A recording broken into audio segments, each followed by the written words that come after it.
Assalamualaikum dan welcome back to Noronoro TV. Jujutsu Kaisen 193 manga chapter review, chapter yang bertajuk Sakurajima Koloni bahagian 3. Alright, tanpa membuang masa, jom layan video ni dengan my best of friendo, my brother Todo Boogie Woogie. Let's get it.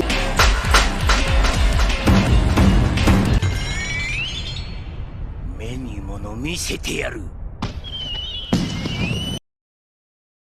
Chapter ni bermula dengan pengakhiran chapter sebelum ni. Naoya yang telah lengkapkan pertukaran kepada kespirit yang sempurna kini hanya mahu membunuh Maki. Dia dah tak mempunyai tujuan lain. Naoya memuji Noritoshi yang dia anggap tak guna tapi tetap boleh jadi bekas leader klan Kamo yang seterusnya. Noritoshi agak barai terkena tumbukan Naoya tapi dia tak mati sebab dia sempat blok dengan darah sebelum terkena pukulan itu. Kalau tidak, tangan dan kepala dia dah tentu hancur berkecai. Noritoshi sedar yang dia tak boleh leka walaupun satu saat semasa berlawan dengan Naoya yang pantas. Dia kena lawan dengan sepenuh tenaga dan terus Noritoshi aktifkan teknik flowing red skill. Naoya meluru ke arah Noritoshi sambil Maki dengan pantas menuju ke situ dan Maki berjaya menghalang Naoya daripada menyerang Noritoshi. Walau bagaimanapun libasan pedang Maki turut dihentikan oleh Naoya. Tiba-tiba Naoya diperangkap dengan ikatan darah melalui teknik Crimson Binding milik Noritoshi. Lalu Maki dengan laju mengambil kesempatan menyerang Naoya. Malangnya Naoya memusingkan badannya dengan pantas seperti gasing untuk melindungi dirinya daripada dipotong oleh Maki. Maki terkejut dan arahkan Noritoshi untuk berlawan dengan serius sambil mendedahkan identiti sebenar kespirit tersebut kepada Noritoshi. Naoya berkata dia sendiri boleh kenalkan dirinya kepada Noritoshi. Noritoshi seperti tak percaya yang kespirit yang terjadi hasil pertukaran daripada kematian manusia mampu memiliki sifat lama mereka yang sama. Semua ini nampak masuk akal kalau dibandingkan dengan kewujudan Shikigami Yuta iaitu Orimoto Rika. Maki beritahu yang kespirit Naoya dapat gunakan teknik keturunan Zenin milik Naoya. Disebabkan teknik The Projection Sorcery seperti keupayaan Zenin Naobito itulah yang membuatkan Naoya bergerak dengan terlalu pantas. Tiba-tiba Naoya mula menggunakan tekniknya dengan membekukan udara yang disentuhnya selama 1 saat. Kemudian Naoya pecahkan dengan penumbuk sehingga hancur dan terus dia terbang ke udara dengan sangat laju. Noritoshi fikirkan yang Naoya melarikan diri tapi Maki sedar yang Naoya sebenarnya tengah bersedia untuk menambahkan kepantasannya. Naoya yang berada di udara tiba-tiba memasukkan tangan dan kakinya dan kini dia berbentuk seperti sebuah kapsul. Naoya pun mula bergerak mencari kelajuan tertingginya. Apabila Naoya capai kelajuan maksimum barulah dia akan menuju ke arah mereka berdua. Dengar je macam tu, Noritoshi cakap dia tak sanggup nak bayangkan kelajuan maksimum Naoya macam mana. Maki berkata yang Naoya semasa dalam bentuk keswum cacing tu pun dah berada dalam kelajuan supersonik. Jadi dah tentu kelajuan dia lepas ni akan lebih menakutkan. Jadi Noritoshi bercadang untuk counter attack dan Maki bersetuju untuk menunggu Naoya datang dalam kelajuan supersonik dan lakukan persiapan serangan. Sama macam waktu Maki kalahkan Naoya sebelum ni. Naoya kini mula bergerak menuju ke arah mereka yang telah pun disedari oleh Maki. Jadi dia arahkan Noritoshi untuk berundur. Naoya terbang dengan kelajuan luar biasa sehingga tempat sekeliling hancur dan dia bergerak dalam bulatan supaya kelajuan akan meningkat lebih. Badan kespirit Naoya mempunyai bahagian untuk serap udara sambil dia bergerak dalam kelajuan the speed of sound. Kemudian Naoya mampakkan udara itu bersama tekanan dan kes energi yang seterusnya Naoya lepaskan supaya kelajuan bertambah-tambah meningkat laju. Maki berada dalam keadaan bersedia menyambut serangan Naoya. Malang sekali kelihatan Maki cedera teruk hasil daripada serangan Naoya yang menyeramkan itu. Kelajuan Naoya itu dicatatkan lebih kurang sepantas 3,700 km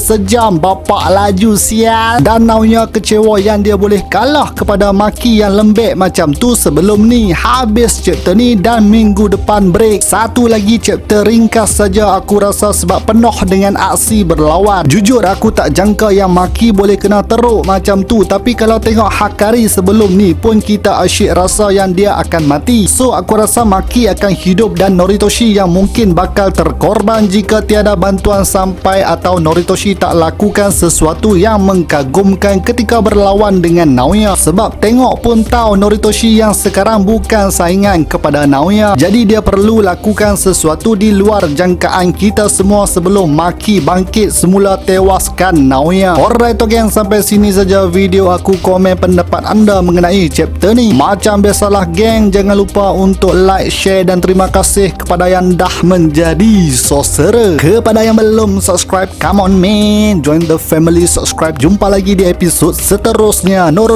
TV.